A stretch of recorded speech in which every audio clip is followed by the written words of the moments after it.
Magandang hapon po sa inyo. Narito po tayo sa 30th anniversary ng JL Church sa Manila Grandstand. At purihin po ang Panginoon sapagkat sa kasalukuyan pong sineset up po ang lahat. Kaya fellowship with us and celebrate with us sa anniversary ito. God bless you, JL Church in Netherlands and Europe. God bless you. Ito po ang mga JL trained delegates all over the world. Ang lungkot nung nanganguna. Pastor Bong, pasok!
Hihipang siya yung bata. Para ka lang natin Tagalog.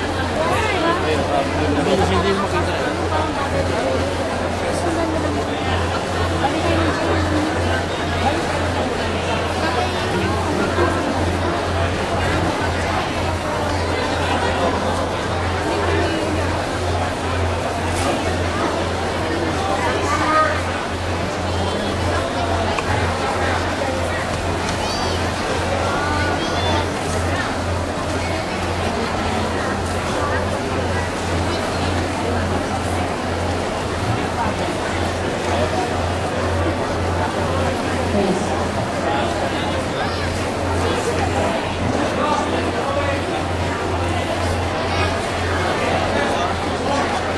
Sa lahat po